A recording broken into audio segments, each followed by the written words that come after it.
So now we're going to be talking about important considerations that you need to understand about the medical management of spinal cord injury. So when we're thinking about it, again, we're thinking about traumatic versus non-traumatic. Generally, when things happen traumatically, we need immediate stabilization and decompression of the spine. And obviously, the sooner, the better, is what they're finding. Typically, in the recent past, we've used steroid administration to help improve things, but after some research, they found that that has not been as helpful as they once thought it was, and so now they're investigating use of hypothermia during that immediate time. As far as non-traumatic spinal cord injury comes along, that's where you, in an outpatient setting, will be doing some really good differential diagnosis to hopefully pay attention to some of those upper motor neuron signs and bowel and bladder function that are atypical to just a patient with back pain, so that you can get immediate referral of that patient to be treated medically. Okay. I think in your P&O class, you should come across some of these orthoses that are used immediately, especially the halo is used to stabilize the fracture site in the cervical spine. More recently, they've been using something called a Minerva, which does make it a little bit easier to start to be able to learn your functional skills in spinal cord rehabilitation. You can see how the halo, as it's bolted into the head there, and then is quite cumbersome in the front and the back, and really does change the person's center of gravity when they're moving around, how that would impact the person's ability to learn functional transfers and things of that nature. The cervical collars are not going to stabilize the cervical spine enough immediately after the injury, but they can be used, and you might see them as the person is transitioning away from a more supportive orthotic. This one for the lumbar spine, typically called a TLSO, you'll see these a fair amount. Okay, many of them have a hard shell, but then you can see some of the other designs, such as the Aspen and the Jewett, that you might come across, used to stabilize the thoracolumbar and sacral areas. So what we really want to focus on right now are 5 critical areas of concern following a spinal cord injury. So first of all, if we think about cardiac and vasomotor changes, you can think about the fact that any injury, T6 or above, was going to interrupt that supraspinal sympathetic control of things. So we're going to find that with only parasympathetic function remaining, the patient is going to have bradycardia. Okay, that vagus nerve, cranial nerve 10, will function to control the heart, and it will be at a slowed rate. In addition to the bradycardia, you're also going to see hypotension. This is going to be pretty pervasive, and an important thing for you to remember about treating a spinal cord injury population is that they typically run with a lower blood pressure. Their systolic, it will range between 90 and 110. So that loss of sympathetic reflexes will impact the body's ability to control the blood pressure with position changes. Okay, you can think about the fact that the blood will pool in the vessels in the organs. And so therefore we might have some venous stasis and some trouble with blood clots in the lower extremities.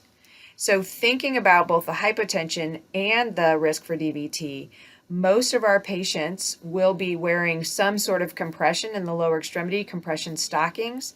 And then also, what you can see in the top right corner is an abdominal binder. Those are used to help control the blood pressure for patients with spinal cord injuries, especially those with T6 or above. Okay? And you can see also that we will be assisting the patient to start to tolerate more upright positions from the acute phase. So that can include anything from a tilt table, which you see in the middle picture there, and as well as using our assistive technology with reclined positions to increase the tolerance of upright sitting positions. In addition to the vascular and cardiac components there, our patients are also going to have impaired thermoregulation. Initially, it might be more hypothermia, but generally, most of the spinal cord patients, as they move into more chronic nature, are going to have trouble with hyperthermia and managing that. Because of the loss of that sympathetic control, they will lose the ability to sweat in those areas. Okay? So many times we're going to help them figure out ways to manage some of those thermoregulation changes, especially if they're going to be out and about in hot weather. They can use such things as cooling vests. You're also going to see, because of these changes, reduced exercise tolerance.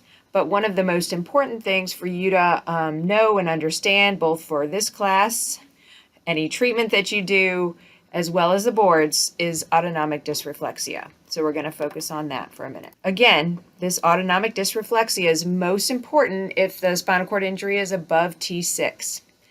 Any strong stimulus, usually noxious, below the level of the injury will cause a sympathetic surge. Okay? And you'll see a pronounced hypertension for that person. If you're remembering, most of our patients with spinal cord injury at that level are going to run fairly low with their blood pressure. So it could seem fairly normal, but it's 20 to 40 millimeters of mercury above normal for that person. Okay, so it's going to be important that you know how they run on the regular basis. This sympathetic surge that's caused is actually, it's going to go up, and usually we have a descending inhibition response, but that will be disrupted. And so the body will not be able to have that descending control to calm that down. So you're going to start to get vasoconstriction of those areas, sweating, goosebumps, facial flushing, headache, blurred vision, stuffy nose, all above the level. Okay, that can't be calmed down. This is actually an extremely life-threatening condition that happens in minutes. So when this happens, the person that is with the patient is going to be responsible for immediately trying to find the cause of the autonomic dysreflexia. What you need to do is first suspect the bladder. That's the number one cause. You're going to look, if they have a catheter with them, you're going to look to see if it's blocked or kinked. If they intermittently cath, and you're going to ask them questions about the last time they've done that, you might need to cath. Some other reasons from the bladder might be kidney stones or UTI. Okay, we're going to talk about the fact that UTI is extremely common after spinal cord injury. Also, the GI tract. So we're going to talk about bowel and bladder management, but you're going to consider that they might have a bowel impaction or some kind of bowel distension. Also, integumentary reasons. So checking and really releasing any abdominal binders, any tight clothing, any of those things that we've used to increase blood pressure, like stockings, we're going to remove those immediately. Make sure there's no folds or things that might be causing a skin problem. Looking for pressure ulcers, blisters or burns or bug bites, anything like that that might have caused the noxious stimulus to start. It can also happen during intercourse, labor, menstruation, and then also there's going to be some other possibilities like a fracture or a DVT, and then something called heterotopic ossification, which we're going to talk about in just a little bit. So you're really immediately trying to determine the cause so that you can help, if it's possible, you can help to remove that noxious stimulus. So, number one, you're going to have a pretty good familiarity with your patient's normal blood pressure whenever you're treating a patient with a spinal cord injury at or above T6. Okay? But the immediate thing to do is to sit the person up and elevate head and torso with their lower extremities down. So this will help to lower the blood pressure and improve their cerebral circulation. I'm going to repeat this because this is important. Your natural inclination when somebody is feeling unwell is to lay them down. So it's very important to be thinking about autonomic dysreflexia in the patient population of spinal cord injury T6 and above. It can actually even happen occasionally with patients lower than that. So if you would all suspect it, you're going to treat it like autonomic dysreflexia. Again, you're going to loosen clothing and belts and try to find that underlying stimulus so that you can remove it if at all possible. If the blood pressure remains elevated and they're still having symptoms, you're going to call medical support. You're calling 911 right away. So this is a really nice video that you can stop this current video and watch this one that really has a good demonstration of what that looks like for you. Okay, so now on to bowel and bladder dysfunction. I want you to think carefully about the different neural inputs to the bladder system. The hypogastric nerve gives sympathetic innervation to that detrusor muscle of the bladder, as well as the internal urethral sphincter. So you can see that. You can see that here, going to the bladder and to the internal sphincter. Okay, and that's sympathetic control. The pelvic nerve, coming out here, S2, 3, and 4, provides parasympathetic control primarily to the detrusor muscle of the bladder. Okay, and then the pudendal nerve, which is the somatic control of that external sphincter, urethral sphincter right there. Okay, so if you think about it, so when we're thinking about bladder dysfunction, we're going to think about it either from an upper motor neuron or a lower motor neuron perspective. An upper motor neuron or spastic bladder is a lesion to the spinal cord segments above the conus medullaris and the sacral segments above S2, 3, and 4. So in this situation, the sacral reflex is overactive, causing the bladder to react regardless of the amount of urine in the bladder. Normally, the bladder fills and the reflex isn't stimulated until it's relatively full, okay? But in this situation, as soon as you get a little bit in there, it's going to stimulate the reflex. So think about a spastic reflex, a hyperreflex here. So the bladder can no longer store urine, okay? It's going to be leaky. A spastic bladder is going to be leaky. In opposition to that, if we have a lesion involving either the conus medullaris or below any sacral segments S2, 3, or 4, we're going to have a flaccid, or what I've called before an areflexive bladder. Again, this is a lower motor neuron injury. In this situation, the bladder won't empty. You're going to have urinary retention. So the bladder is going to get full and full and full because that sacral reflex is blunted or hyporeflexic. Okay? So the urine isn't expelled from the bladder and we don't empty the urine. This can also be a result of just some dyssynergia between the sphincter without that external sphincter opening. You're really at risk for damage in the ureter and kidneys, or kidney stones.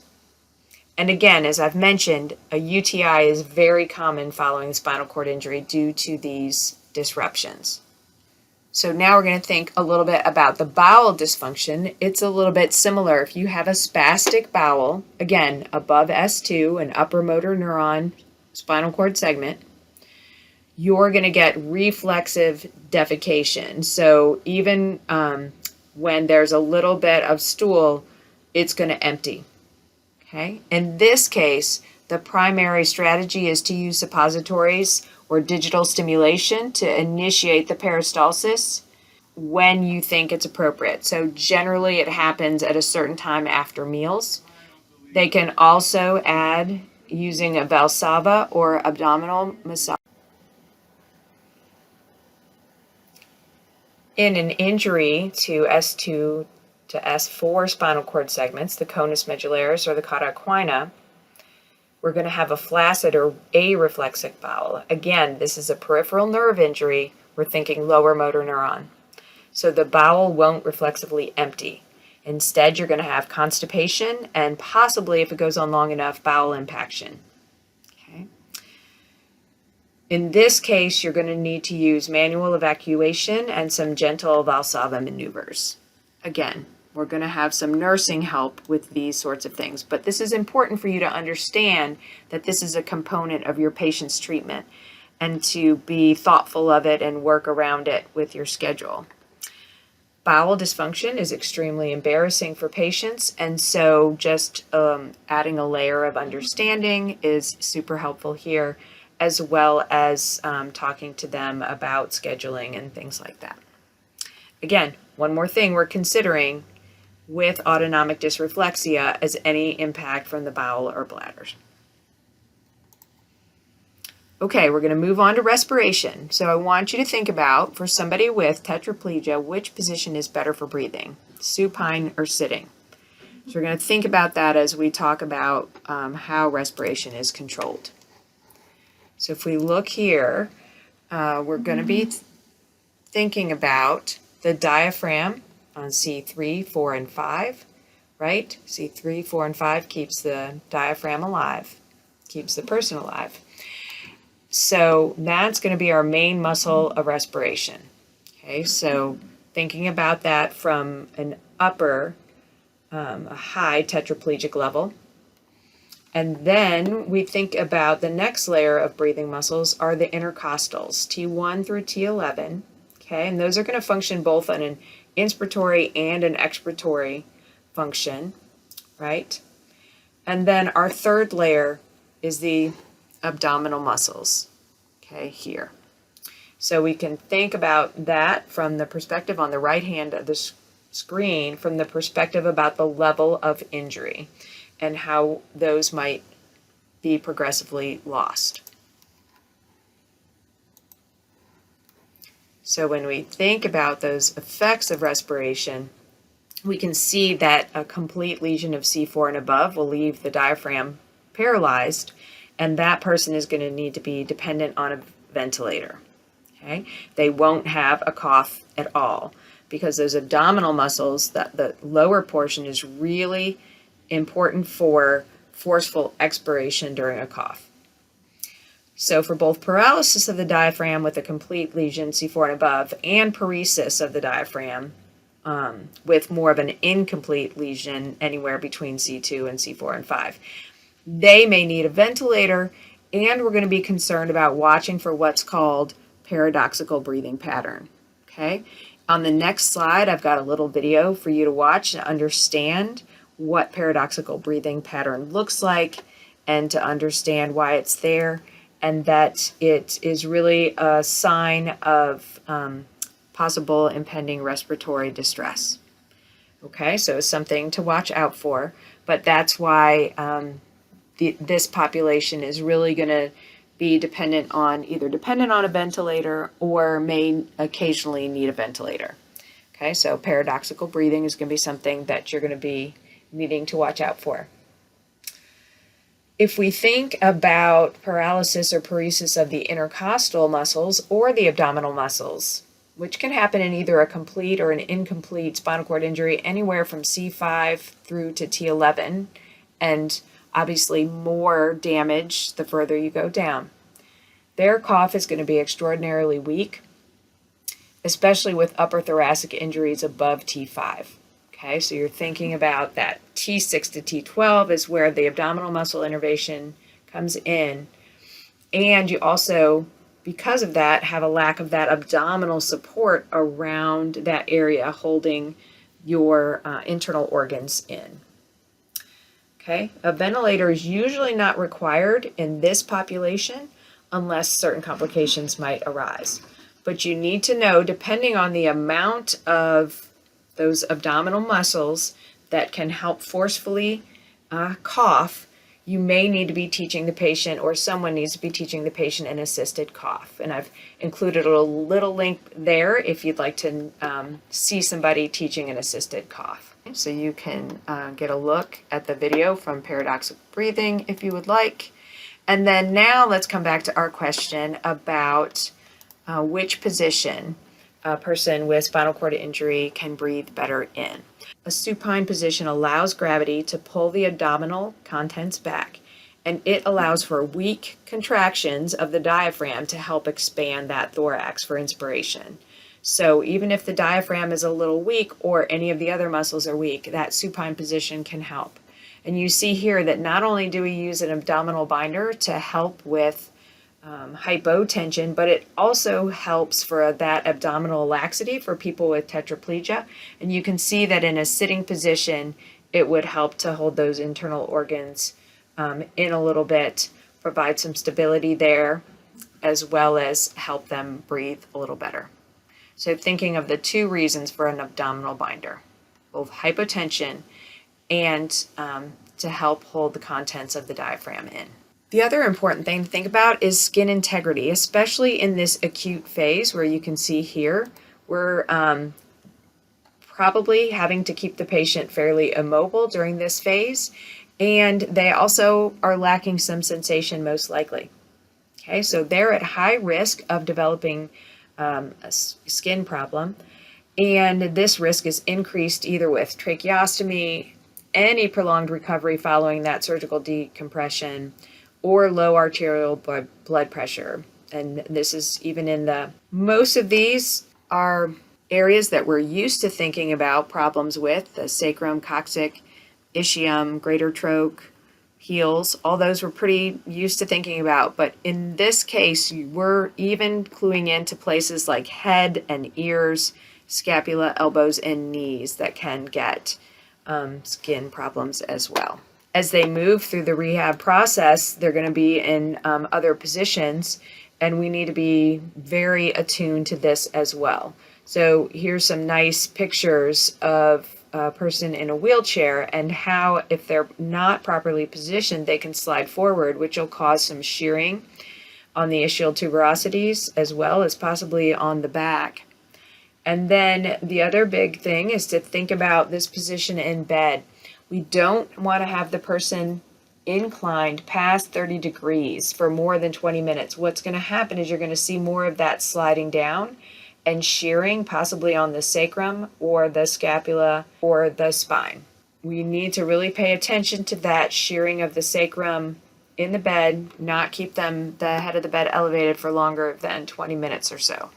Again, pressure injury prevention. Some of this you've had before, and it doesn't hurt to repeat it because it's super important. The position needs to be changed every 2 hours. Again, that head of bed no greater than 30 degrees. You know how to float the heels, I'm hoping. One thing that we are not typically used to thinking about is shearing forces. So really avoiding, using sheets to slide the patient across. We're used to relying on that patient to tell us that they're having trouble, and they will not necessarily feel it. So we have to be hyper aware of those shearing forces for them. Okay, an overhead lift system can be very helpful. That prevents that shearing, and then teaching the patient and family members to do regular skin checks, because from P&O that if we catch it fast, we can correct it quickly. Also paying attention to things like nutrition and, again, monitoring sweating. Remember, we talked about the fact that they have trouble with temperature regulation, so we need to pay attention to that, as well as incontinence. So if we're taking very good care to prevent soiling of the skin, that will also help to prevent skin problems. The final concern is spasticity versus flaccidity. Okay, so after that spinal shock is resolved, spasticity and hypertonia usually does occur in about 65% of the spinal cord injured population, primarily those with cervical injuries. Okay, we're thinking it's because of that disruption to the corticospinal tract. So the reflexes below the level of the injury, they'll move into hyperreflexia. We're also probably going to start to see clonus and an upgoing Babinski. That's usually managed by, again, medications, which we've talked about. Okay. Flaccidity occurs when the alpha motor neurons or the peripheral nerve or the ventral nerve root is damaged, again, in a lower motor neuron lesion. We already know this with a conus medullaris or cauda equina injury, but we're also going to think about it with most injuries below that T11 vertebral body, because they'll have not only the spinal cord proper, but also some nerve roots traveling pretty close to the spinal cord as well. Okay, they're exiting out that lumbosacral region. So we're going to think that flaccidity and some lower motor neuron signs could be present. Heterotopic ossification is something that I don't believe that you've heard a lot about yet. It can occur not only in spinal cord injury, but also in traumatic brain injury. And it usually occurs within the first 2 months post-injury. And remember, a lot of times we're getting spinal cord injury concurrently with a traumatic brain injury. So they have found that this can be associated with spasticity, smoking, the presence of UTIs, and pneumonia. And what you're going to see is actual bone formation, not over and around a fracture site like we're used to seeing, but actually within the joint, very close to the joint, in the actual muscle itself. So the person might present with joint and muscle pain, swelling, and a low fever, as well as a progressive loss of range of motion. One of the biggest sites that this happens at is the hip. You can kind of see with these images what that looks like. Once that acute phase resolves and we're starting to see no more fever and some of the pain is managed, PT is really focused on improving range of motion. And heterotopic ossification can also cause autonomic dysreflexia, again, in those patients with their injury above T6. Another consideration in terms of a spinal cord injured patient is osteoporosis. After a spinal cord injury happens, we get bone resorption, and we'll actually find calcium in the urine. Bone mineral loss can be up to 50%, they found, in both the hip and the knee. So typically we find that weight bearing and muscle contraction activities can help. So thinking about that standing frame or a tilt table. And that's where there's been some experimentation as well with using electrical stimulation to keep the muscles contracting. In general, we have to think about this because it can cause a high risk for fracture. And you can see that individuals under 16 years old, perhaps with high alcohol use or low BMI, are more at risk. You can read some of the other high risk for fractures so that you can be just paying a little bit more attention to that and really explaining very well to the patient and their family the high risk of fracture, especially if they fit into one of those high risk categories.